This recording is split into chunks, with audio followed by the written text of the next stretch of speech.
Good evening and welcome in to the Rob and Kel Show. I'm Rob Sanders. Thanks for joining us. I come to you from Columbia, South Carolina tonight. My buddy Carolina Jackpot is in the upstate. Welcome to the show. Gene, right off the rip, says Jackpot is recovering from a standing 8 count.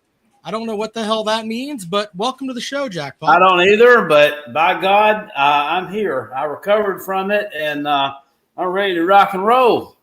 Yeah, we got stuff to get into tonight. Well, I thought we'd talk a little bit about since the Knicks are in the finals, people are losing their minds in New York City, and they're paying. We'll tell you how much in just a little bit. Also, I got to throw this out there. Although we've been told by people who apparently are on the inside that Schnall is going to be the head coach for the South Carolina baseball team. Why the hell hasn't he been named the head coach? Maybe we could talk about that in a minute. And whatever else that comes our way this evening. But Jackpot, you want to start with the tickets, or do you want to do the stuff with Schnall first? Sure. Well, the Knicks are in the NBA Finals. They took – a lot of people thought that the Spurs were just going to roll them because they've got Victor Wembanyama. We don't really have to get into that. What we can get into, though – The Knicks said, not so fast, my friend. Exactly. And it's just to get in the door at Madison Square Garden for Game 3 is right at $9,000. That's real, though, Jackpot. That's not – I mean – I know. Yeah. Hey, Pigskin Pete is here. Welcome to the show with Pigskin Pete. We love some Pigskin Pete. So, yeah. What's up, Pete? So like for the price that you could buy a decent used car for the price that you could pay, or truck, probably car more likely, right, for what you would pay for one singular ticket to Game 3 here. But here's the thing, and I know that I know there's a section of people that just don't care about NBA basketball, and that's fine. You like what you like. My thing is, what would you pay to go and see your team play for a championship?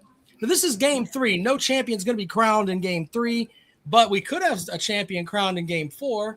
It's my daughter's going to tell me good night. Good night, daughter. Let me give her a hug real quick here. Love you, baby. All right, Dad, I'll see you in a little bit. All right, so there. We got that. But how much would you pay to see your team win either a national title, if you're an NBA fan, win the NBA Finals, win the World Series?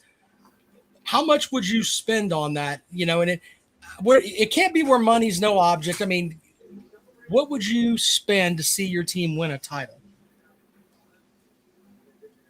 Fireball says no more than $1,000. That's fair. Army says $0. I have a better view from my couch. That's a valid point there too. But Jackpot, it seems like sports are getting to the point now, if you're going to see them live and in person, it's not for the common everyday working man anymore. Yeah, in some cases, you're right. Right. And in this game, I dare say, I wonder what were Game 2 tickets in San Antonio going for? But I love to watch the finals, and they talked about how a lot of Knicks fans went and bought tickets to go to San Antonio. And one guy said, I flew out on a private plane and had a seat 12 rows up, and it cost me less than what it's going to cost me to go to Game 3. Think about that for a second. You know what I mean? Wow. Yeah, I don't know. Let's see here. Tiger Red Devil says, Jackpot, would you rather a South Carolina football national championship game or a check for $250,000? I already know what that answer is going to be. Jackpot's taking the money. Hell yeah. Exactly. That's not even a discussion there. I mean, hell, Clemson's got 2 national championships in the last 10 years, and I still don't give them any respect. Right. Sacramento wins a national championship. Doesn't mean we're going to get any respect from anybody. So fuck that, man. I want the damn money. And if I'll turn that $250,000 into $500,000 in a few years. Well, if South Carolina's playing for a national championship, all I got to do is turn off the PlayStation. I mean, that's all we have to do here. But anyway. If South Carolina's winning a national championship, all I have to do is get somebody to wake me up from my wet dream. Exactly. Even Ziggy sitting behind Jackpot approves. There you are, you crazy fucker. Be nice to him. Be nice to Ziggy. What's wrong with you? I always am. All right. About to say. Anyway, I thought we could get into that this evening. We'll open up the phones in just a minute. But the other thing I kind of wanted to talk about here for a minute is what's going on down with the South Carolina baseball coaching search. I know that, Coastal's coach, that was supposed to be the guy. That's what we were talking about.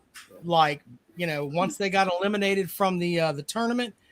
But Jackpot, the athletic director from Coastal Carolina, said, I don't know what you're talking about.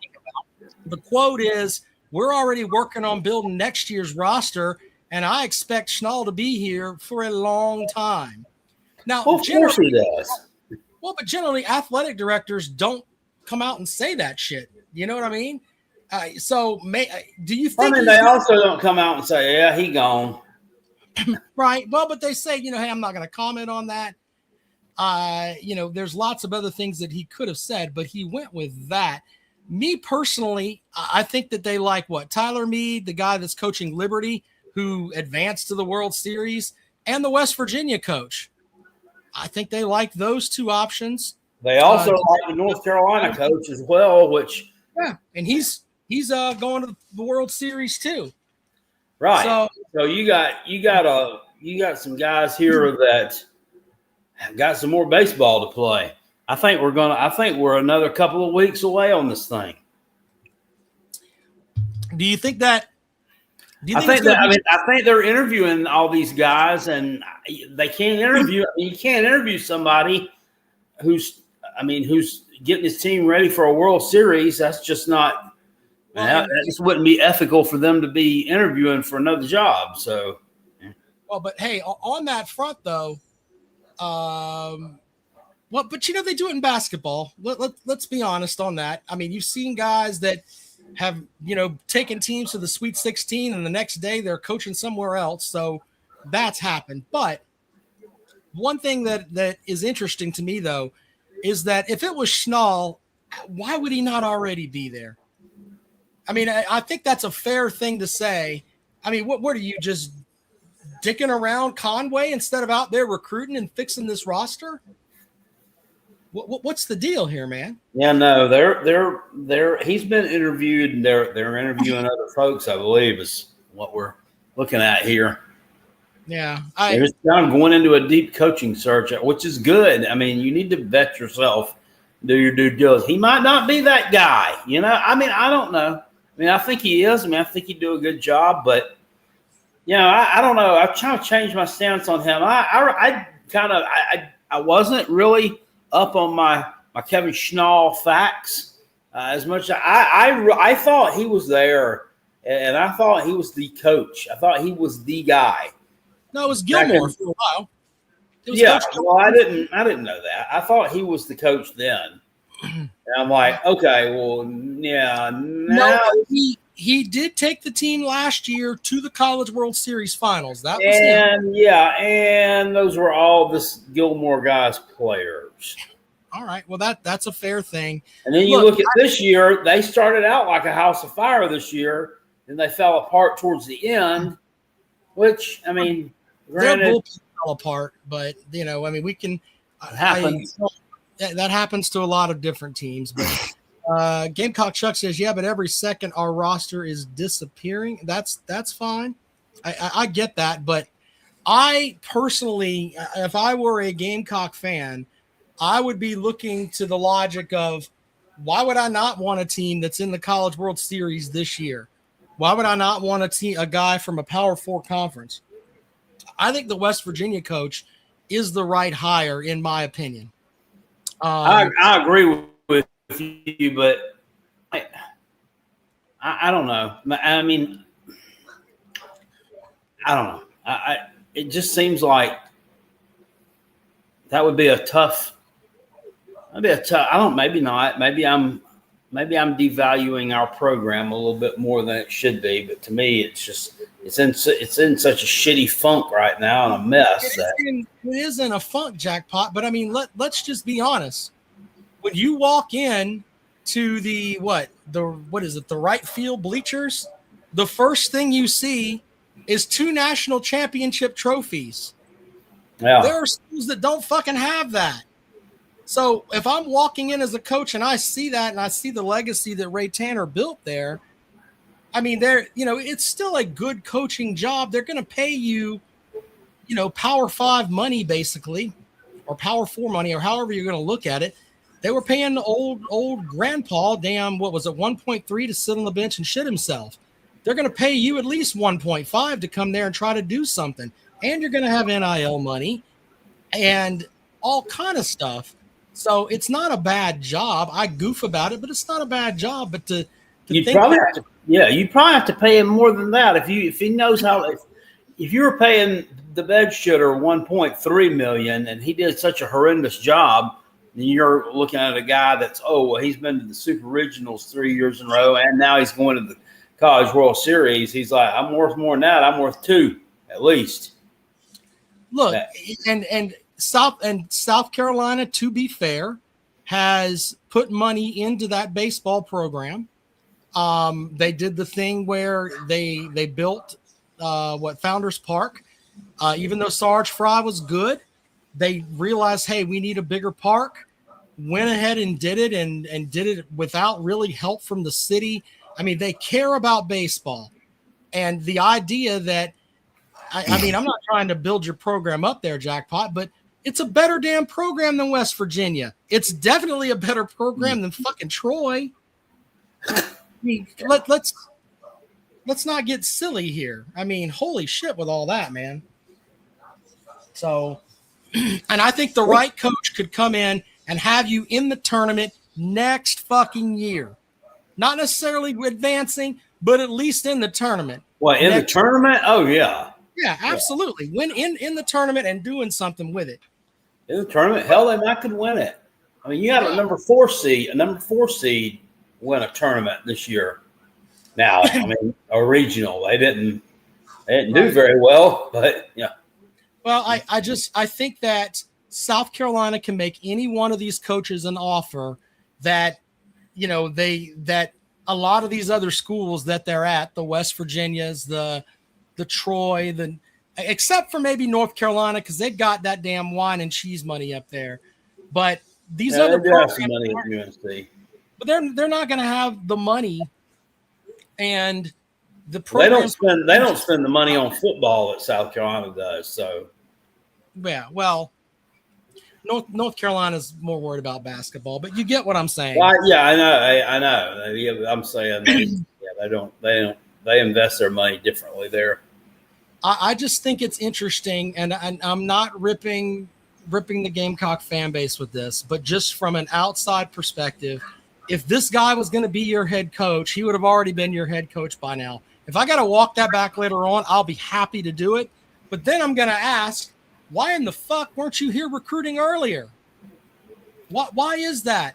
Everybody else is getting their roster set up for next season now. And you're basically giving a 3-week window away. I mean, that's a valid question that I hope someone has the balls to ask this guy if he gets hired. I don't know. I mean, this to me feels very much this feels very much like the Will Muschamp hire. Not that he's Will Muschamp. It feels like that fall into early winter back in 2015 when we were without head football coach for 6 to 8 weeks prior to everyone else. Yet it took us forever to hire Will Muschamp. It, yeah. So we were behind already. It feels the same way. And you had a huge head start on everybody else. But also, you have to think of it from this perspective. If you wait, which is, let's say Donati's doing that, and he's waiting on the West Virginia coach, and they're going to Omaha next week, this guy's going to be able to come in here, the West Virginia coach, and be like, look, I couldn't do this, but I'm here now. I had to take care of my team that was there. I think that'll get him in a lot more living rooms with kids. But this whole thing with Scanlon, it's just like, come on, man. It's just silly. So there you go. There's the couple things that we put out there this evening. How much would you pay to see your team play for a national title or a World Series? Look, it's on my bucket list to go to a World Series game for the Braves.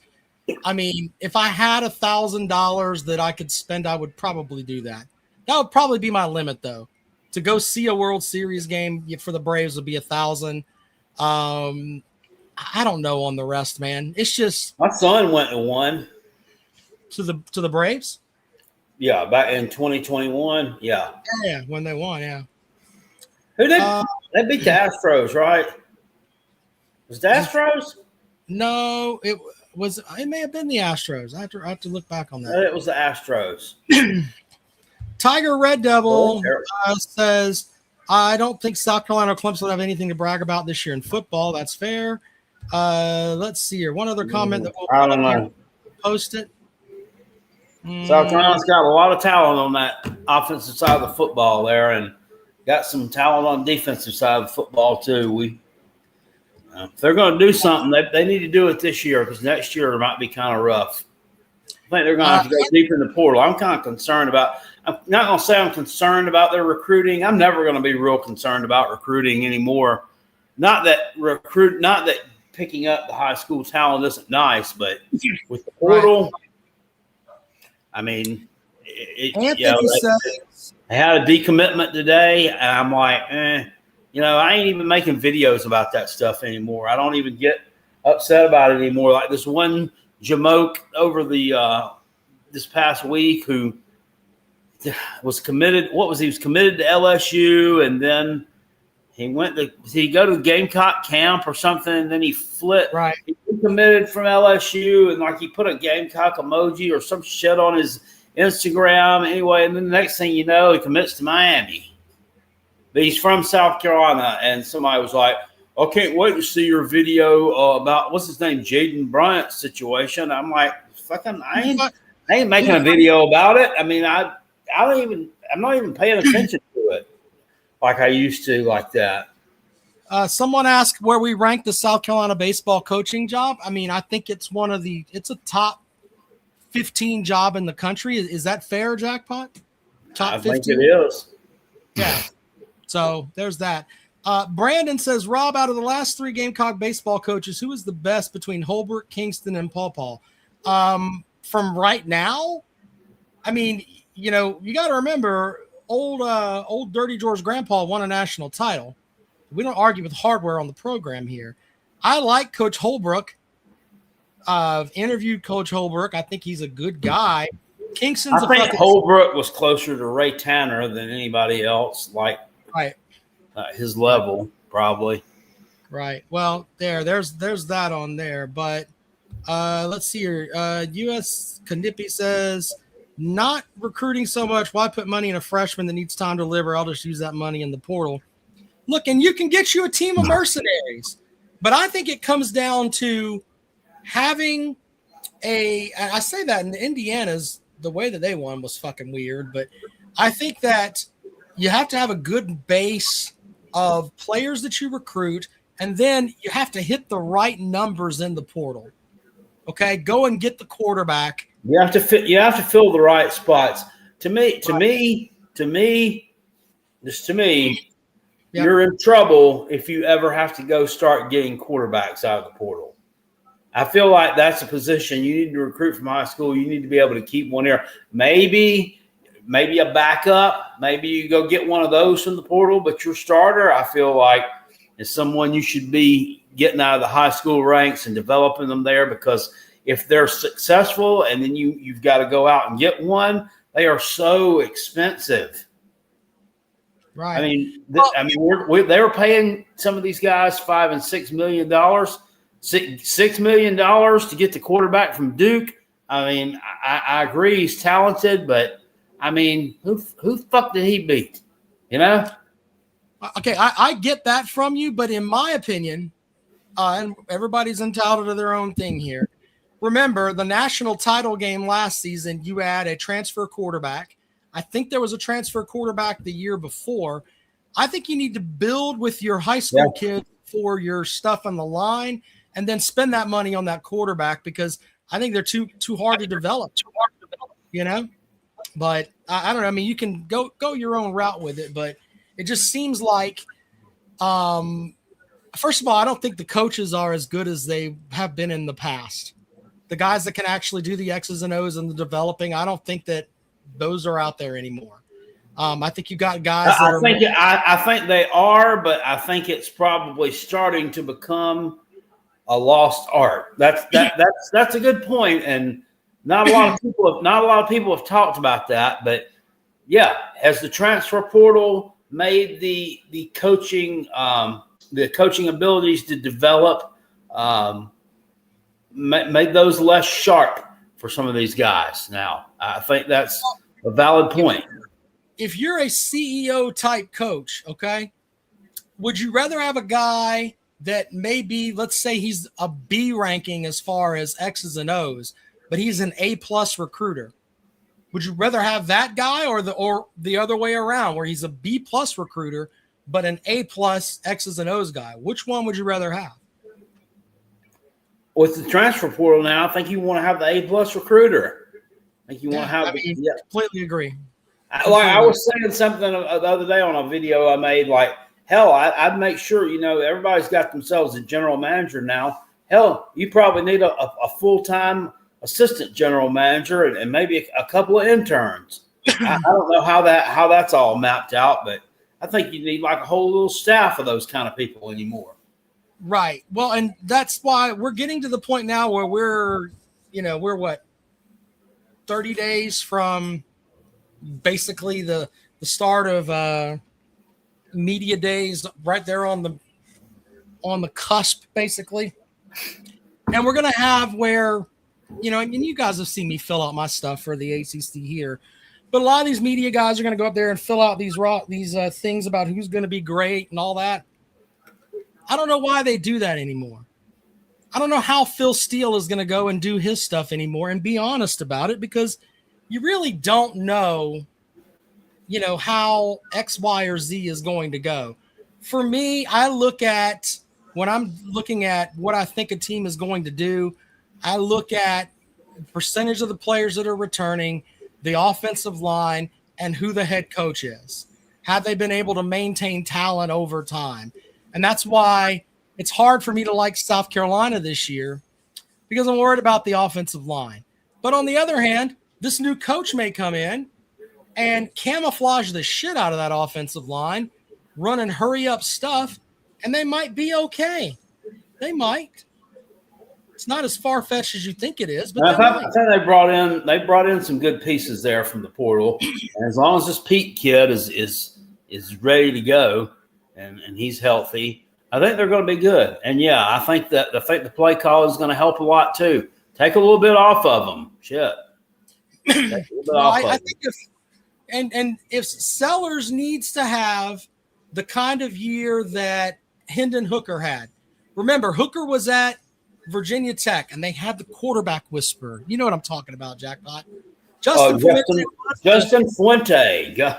Remember, he was the quarterback whisperer, and what happened to that motherfucker? I don't know. He's fucking selling insurance, which is whatever. He got Virginia Tech's money. I was looking the other day. I went down a rabbit hole trying to find some of these old coaches. Tried to find Willie Taggart. Turns out Willie Taggart is now the running backs coach for the Giants. Yeah, well, there's that. But my point with all of this, though, is that I've lost my train of thought. But no. Right now it says Justin James Fuente former college football head coach. He's a current senior advisor for football for the college football playoff. My point about Hooker, let me wrap all of this up because I don't want to leave that out there. But Hooker was basically told by Fuente, hey, it's not going to work out for you here at Virginia Tech. And Josh Heupel brought him in, and I watched 2 or 3 interviews of that young man, and he talked about the difference between the offense at Virginia Tech and the difference between the offense at Tennessee. He said at Virginia Tech it was, check ABC, whatever, like 8 different options on each play. He said, I walk to the line now, and there's basically 3 options. I read the safety and pick out the one that I think is going to be best, and it's a lot easier for me. So you have to give Heupel credit for that, for taking guys that weren't thought well of at one spot, and they ended up doing well for him. If South Carolina can do that, because Sellers is a worldwide talent, we can agree on that. If they can put him into that position where it's like, look, you're going to make 3 reads, that's it, and let him do that, then they might be good. They might. But Shane Beamer's still your coach, so I don't have that much hope for you. Well, so we'll see. We'll see. I don't know. I don't think he's the guy. I don't think he's the guy long term. But if I still want him to have a good year, I don't want him to have a shitty year, just so that they can fire him and then try to go find the guy. I still want them to continue to win. So if they continue, they win, and he drags out for another year, then so be it. What if the guy is your offensive coordinator, though? You know what I'm saying? What if that is the guy? Yeah. That's what our buddy old Jordan Dealmaker, who returned to the show a week and a half ago, or maybe it was last Sunday night. He came on for a bit. He seems to think that way. I don't know. It could be. I mean, he's been an offensive coordinator for a long time, man. But listen, 12 years, maybe 12, 14 years. Don't we kind of know what we've got with Shane Beamer? Wouldn't it be best to be like, you know what? Fuck it. This guy hasn't done what he's needed to do. Let's go with this guy. Let's hang our balls out there. We're going to go 4-8 any fucking way. Let's make some mistakes with this guy and hope he builds into something better. Honestly, though, I tell you, though, you might think I'm crazy. If there's anybody there that needs to be the head coach, I think it's Clayton White. I don't think you're crazy. What the hell, man? I don't think you're crazy. Let's welcome in. I mean, he's proved he can build a defense and build chicken stew out of chicken shit with a defense. Why couldn't you do it with the whole team? Pigskin Pete, welcome to the show. Oh, wait a minute. What happened? I don't know. I assume that's Pigskin Pete. I'll add him when he brings back. Anyway.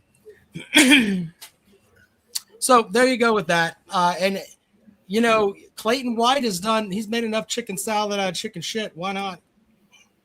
I'd rather go with him than go with the same bullshit that Beamer's throwing out there. That would make more sense. Clayton White just seems like a more mature presence to me. I think he interviews terribly. Welcome to the show, Pete. Oh, round 2. What's up, guys? How you guys doing? What's up, man? Hey, brother, you're not going. I was worried about you. I've never heard you get that angry, and that's real talk. The last time you were on here, you were kind of hot, sir. Are you all right? My wife told me don't yell at children. I probably shouldn't. That's probably something my wife would tell me. Don't yell at kids. What is wrong with you? Yeah. So, but anyway, I heard you guys talking about bucket list and things like that. Yeah.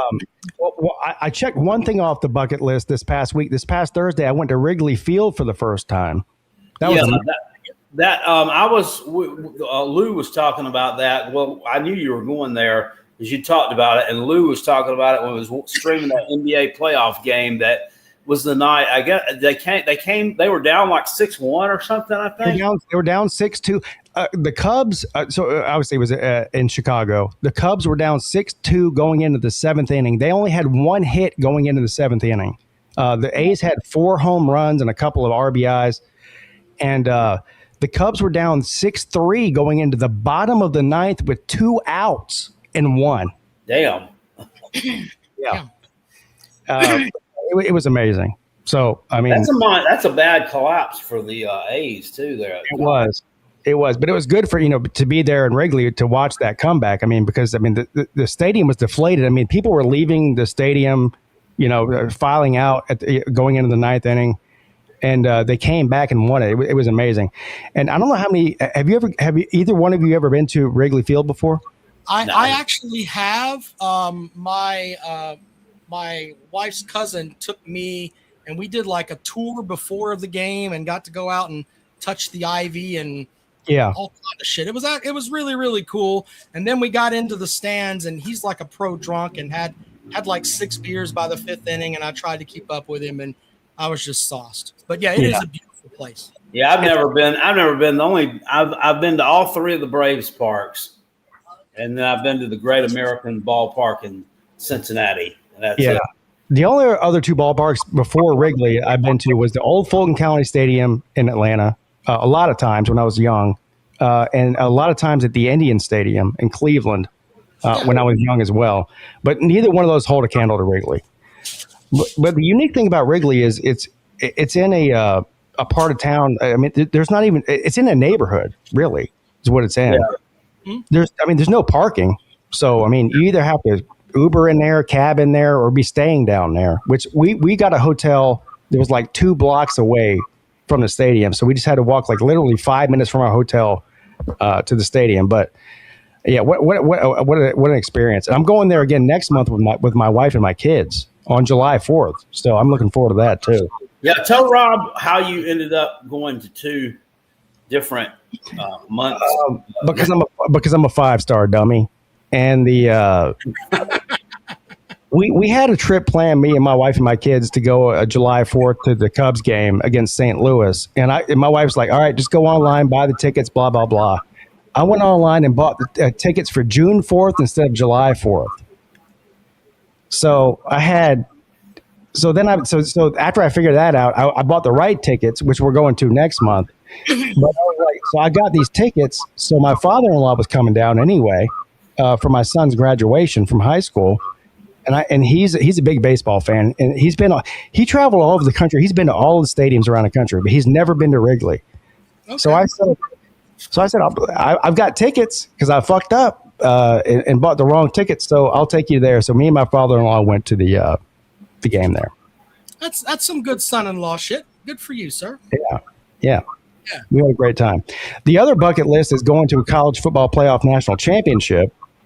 Yeah. And I haven't been to one. I did not go to any of the Clemson ones. Right. And next year in Vegas, during the guys trip we take every January, just happens to fall that week. So out of curiosity, I knew I wouldn't be able to afford to go, while we were in Vegas. I just went on StubHub yesterday and checked out the price of the tickets for the game. I mean, this is without even know who's even playing in it. Right. What do you think the cheapest ticket was on StubHub? I would guess $3,000. $3,500. Jesus Christ. There you go. So no, I'm not going into that either. To me, that prices out it just prices out it prices out the fan that really needs to be there. Yeah, it's all corporate now, man. I've been to ACC championship games that Clemson played in, but when I go as a member of the media. I could not imagine paying. I think my mother-in-law got my wife and I tickets when we played North Carolina, and that was like she spent way too much money on that. But man, it is insane what it costs, and then to park and everything. It's just a disaster. Yeah. Crazy. Well, it's in Vegas, so you got to fly out there most likely. I mean, we all know it's most likely going to be the East Coast teams that play in that, right? I mean, maybe a Big Ten team, but there's going to be at least one East Coast team from the SEC or the ACC or whatever. And so, when you add in plane tickets, hotel, everything you do while you're there, plus the tickets, you're talking about like a $6,000-$7,000 trip for one person. Yeah, that's insane. Your food and everything else. Yeah. Yeah. Right. That's insane. That prices out the fan who really should be there. Yeah, the one who's been following that team forever and been attending games.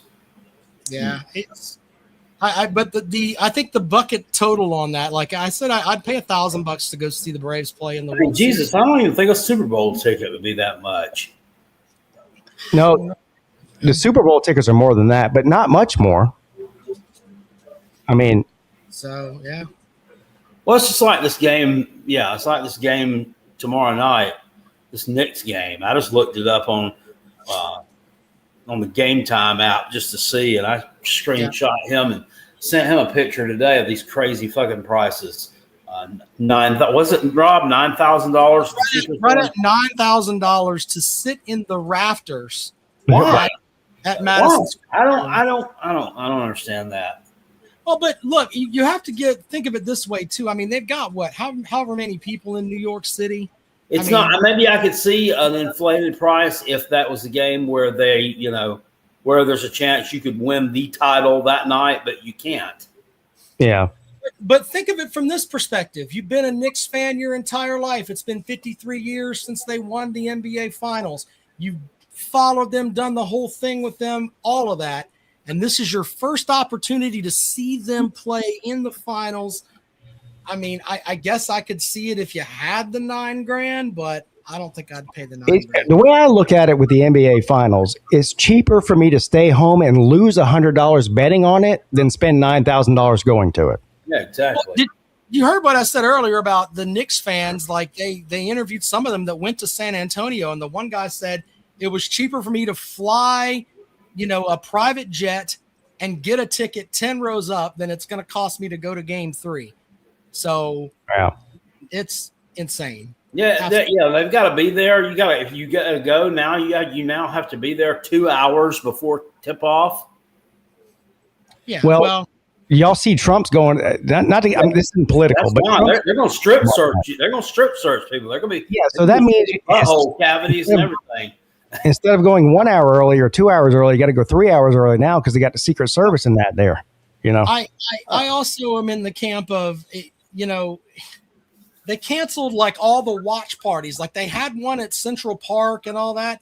They canceled all those watch parties because of Trump's presence at Madison Square Garden, which is kind of a dick over to the fans. And I'm not making it political. I'm just saying, holy shit, He probably should just not go. But, Trump's Trump. He is what he is. Whatever the fuck he wants to do. But you know what I mean. So. Anyway, guys, I can't stay on. I just wanted to come on and talk to you guys for a second. Also, I want to let you guys know that you have the best college football show on all of the weekend on YouTube. I watch every week. I don't comment every week because I get people like Peckerhead upset, but I do watch every week. Well, I appreciate it. Appreciate that, and I follow your program too, sir. A lot of times I play, but I appreciate you, man. All right, guys, have a good night. Great show. All right, Pete. Take care. All right, here you go. Pigskin Pete joining the program. And what did we learn from that jackpot? His wife even said it. Don't yell at kids. Don't yell at kids.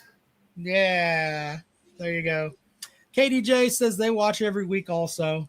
But if you don't yell at kids, they don't learn anything. But talking about that, though, sometimes, and I tell the wife, it's like, man, I got to go and do the podcast because we're going to do it. And it's just like, and it's hard in the off season, but it definitely is. I mean, during the season, you have a treasure trove of content. You can talk about literally anything for an hour. And right now, it's hard. You got to search for stuff, and I just don't. Just sitting around talking about Nick Saban going to Capitol Hill and talking about are we going to expand from 12 to 16 to 24? It just doesn't wet my whistle, man. It's kind of depressing, actually. Well, and look, and as we get closer to the season, we can deep dive into some of the stuff that's facing South Carolina and Clemson. And I've got ideas in my head for some shows, like teams that are going to be shitholes that we've been told, they're going to be good. This team's a ton of talent. They're going to be good, but teams we think are just going to be team shithole. I've got that in my head on stuff that I want to do. And then I kind of want to do a G5 show where it's like what G5 team we think is going to make the run that Tulane made, or who's going to be that sacrificial lamb the first week of December, but they're going to have a hell of a year getting there. I'm looking forward to all that. It's going to be fun. Have you ever? I'm watching this college baseball game here. It's on Oregon and Texas. Yeah, it's an AstroTurf, the turf field. Now we don't have those down south. There's not a lot of those down south. They play on natural grass here mostly, but right. The area there around the home plates and that they use like ground up. Those are like old ground up tires. Right. They use there for the rubber there. I have walked on a turf college baseball field before at Vanderbilt, because you can actually walk on it to get back to where the parking and stuff is at the stadium up there. I don't know that it is now, but it was kind of jacked up when both times that I've been there, because they're working on the stadium. When I went in 2024, we walked on it as we were leaving, and I was like, because we just got ushered out here, and we're all of a sudden, boom, we're on this field, and we're walking on the side of it. And I remember, asking my lady, I was like, how the heck we get out here? We're on the softball field. So it looked like the softball field to me, but it says Vandy Boys on it. I'm like, is this a baseball field? And it seemed small. And there was another Gamecock fan who smarted off something to me. He's like, I don't think a softball field is going to be 320 to right or whatever it was. I was like, hey, dude, it looks small to me. So fuck you. All right. Yeah. I said that to him. Like, go fuck yourself. I'm in the opinion that, if a Gamecock fan says something fucking smart to me, I ain't gonna fucking fuck you. I just think it's a laziness thing. If you have a turf field and you're an SEC program, I mean, to me, it's like you're in the South. You can grow fucking grass. Well, we got here in not here, we're not there anymore, but in Greenville County, every high school up there I guess it was last fall into the winter. I guess I've got it all fixed now. They were in the process of putting a turf field on every high school's football stadium field there, and everybody was all up in their arms about it. They're like, our roads are all fucked up and blah blah blah, but we're worried about putting carpet down at freaking East Side High School. Well, yeah. Think about how much money you're gonna save on grounds stuff, Which, now, I don't know how much money that actually really saves. Because, I know back when I played football, one of our assistant coaches drove the tractor that cut the grass at the stadium. I don't know, who does it now, But I think that the new turf stuff that they have now that's made out of the tires or whatever is supposed to be good for 11 years or some number like that. And if you're a 2A high school or whatever, and if you can get the funding to put one set of that down and then use it for 10 years, I can understand that. But if you're an SEC program and you're getting SEC money or an ACC program, whatever, you can grow fucking grass in the South. I don't understand why they have turf. I really don't. Sharif asked me, Jackpot, who do you want for the next baseball coach? I don't care, man. A winner. Somebody who's going to win and recruit and someone who's going to recruit and wants to be here. Let's try that. Wants to be here. There you go. I think that speak for Jackpot on that. Anyway, someone asked about the we're doing our show next Sunday just like we normally do it. They're going to have the UFC fights there. We don't really talk about the fights and stuff here, but we're going to do our show anyway. So Billy Wong says Pilot put turf fields at every high school in Knoxville about 5 years ago. That's amazing. Most of the people around Knoxville, most of them probably dropped out of school by high school time, haven't they? Yeah. Sharif says, Rob, is Sammy Watkins the top 3 of your wide receivers ever seen in your history of a fan? Nuke Hopkins is up there. I like Mike Williams. And then, it's going to piss Jackpot off. but I love me some Hunter Renfro. I mean, the guy went from a walk-on to being the most consistent, precise route runner Yeah. that had for a long time, made an NFL career. Still in the NFL, I believe. He's 5'8", 180 pounds if he's lucky, and he's out there playing against NFL guys and did really well. So that would be my top three. But Sammy Watkins, he wasn't the most intelligent route runner in my opinion, but he used a lot of just that God-given speed he had. He caught the ball. That was it. He's not very accurate as a quarterback. No. Fuck. Jackpot. Billy, welcome to the program. Hey guys, What's going on, sir? another Sunday afternoon. I just, if you get a chance, go over to Sports Talk J. I was accused by a diehard Tennessee fan today of being a pessimist and wasn't positive about Tennessee, and accused me of being a South Carolina fan with kale. Well, I mean, it seems like they figured you out, sir. We know you got that Gamecock block C on that back hip of yours. Don't lie. Well, the comment was they was talking about coaches on the hot seat, and obviously Beamer got mentioned. And then I mentioned, well, if Heupel loses to mediocre teams, he could be on the hot seat very well. And oh Lord, you thought I'd kill somebody. I mean, that's a fair statement. That's a fair statement. It is a fair statement in this day. Well, and age. I could see that because they're already angry because he lost 4 games last year. But you go back and look at it, the 4 games he lost to Georgia by a field goal, which in overtime they should have won that or could have won that.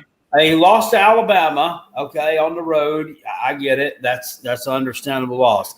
You lost at home to Oklahoma by 6 points. They made the playoff, and then you lost to Vandy. That was a kind of a bad loss. In scoreboard wise, it was a bad loss. In like how he old Pavia just kind of ran all over their defense. Exactly. But if they lost to Vandy by 7, I mean, I think you look at it a little bit differently because they were a good team. Yeah. So, I mean, I don't think they had a terrible year, and I don't think they lost any games to any. They didn't drop any turd burgers, you know. I mean, they were out here losing to Kentucky or they lost 4 games to 4 top Arkansas, teams, I think. But all I said was if you lose to a mediocre team, he's going to be on the hot. He's already kind of these morons around here. I got in a fight with a guy at Hardy's last year. Well, he needs to go for what? Having one of the top offenses in the country year in, year out. Well, he's lost 4 games. Well, who did he lose to, moron? But what if he goes this season and let's just say they lose to Georgia Tech and Arkansas? He's gone. I think if he loses, I think he's fired. If he drops those 2 games, not even talking about the rest of the schedule, I think he's fired at the end of the season. He's gone. Yeah. A lot of teams like at South Carolina, I think we get guilty of it too. And I think they at Tennessee, there's a little bit of it there too. Like your high watermark years, like your 2022 year when you won 11 or 12 games, whatever it was, and then your national championship year. And it's kind of like at South Carolina, those 3 years from like 2011 to 2013 where we won 11 games. Well, we think that's supposed to be the standard, and that's what we should be every year. And it's just not. If you go look up NCAA division-winning programs all time, if you go look up NCAA division-winning programs of all time, I mean, that's not a snapshot. It's all time.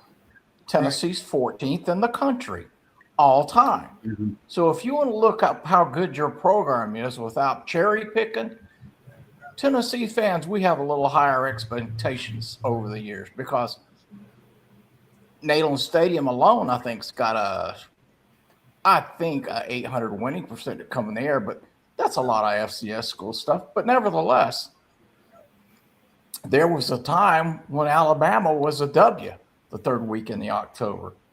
There was a time. And Alabama fans, they don't want to be reminded about Derek Lassick and guys that played on those teams where he was great, but the rest of the team was hot dog water. Well, from the time, the time after the Bear died, and they went with whoever coached him after him, I can't remember, but then that whole stretch. I mean, there was a long time there. I mean, they won the 90 and what was it, 92 maybe, when Gene Stallings was there. But like other than that, they were dog shit for a long time.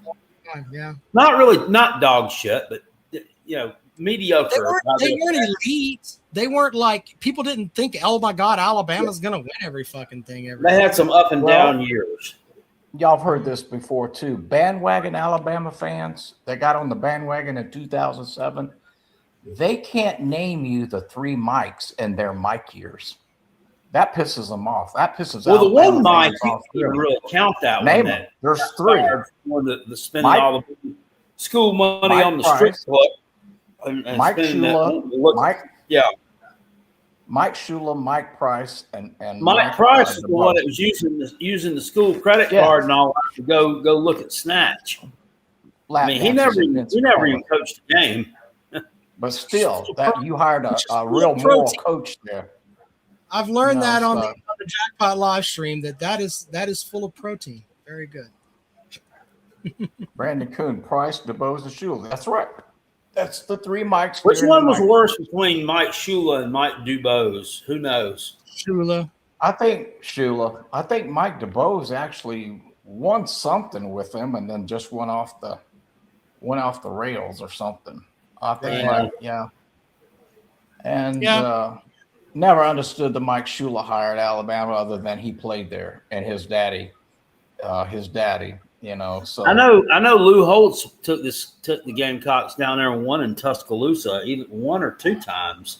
I think it was during the tenure when one of those jabronis was down there. So it's funny.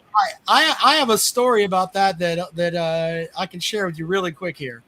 My good friend Wayne Whiteside, who has passed away, went to that game at Alabama, and he told me when he came back, he goes, the Alabama fans are like over the top, Rob. I'm like, what do you mean? He goes, well, when I got my seat there, my seat was next to this older lady.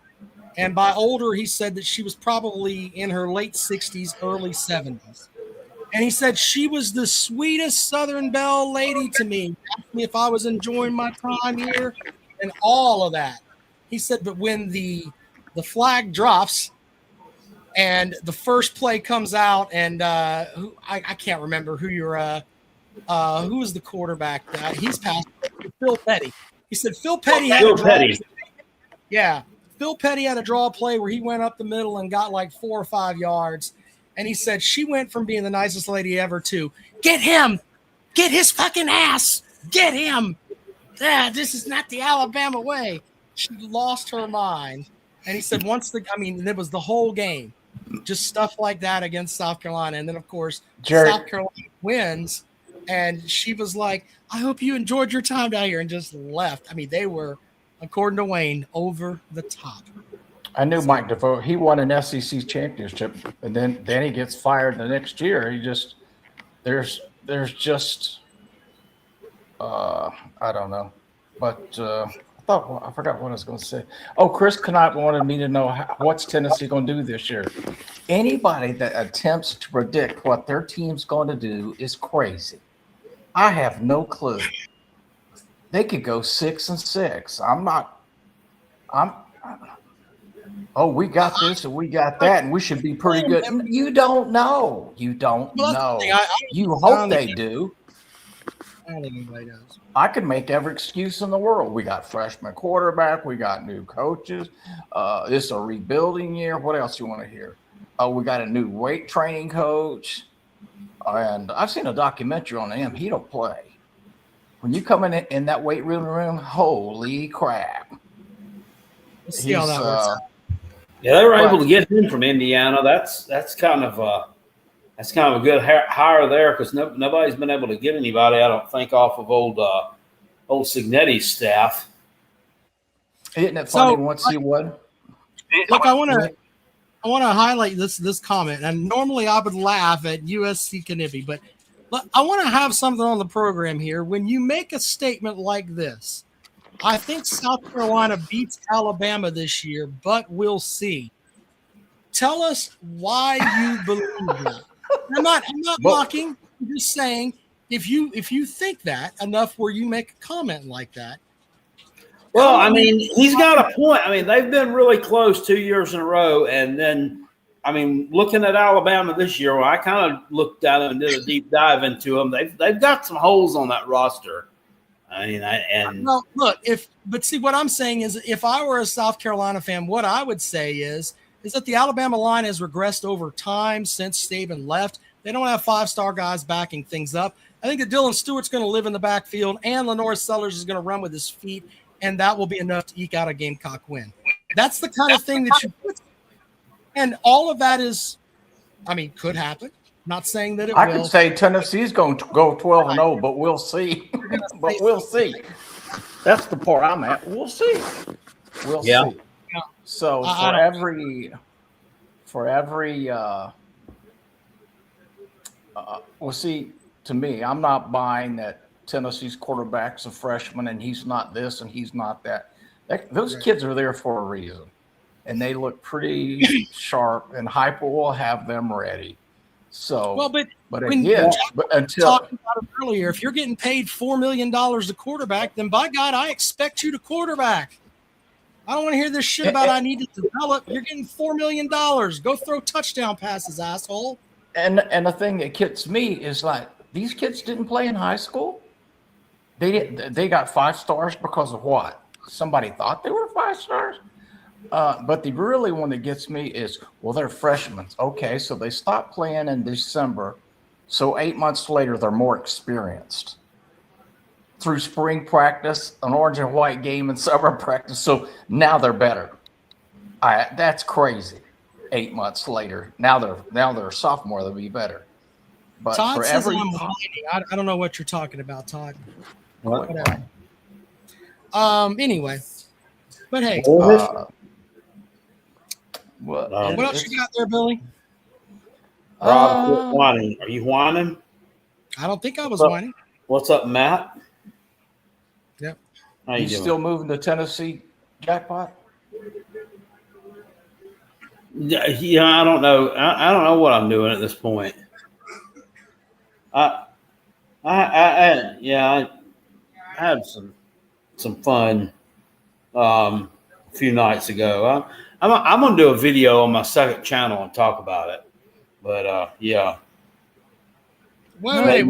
Were you laughing at the kids with the lawn or the what was it, the 4-wheelers? Was that the fun you were having?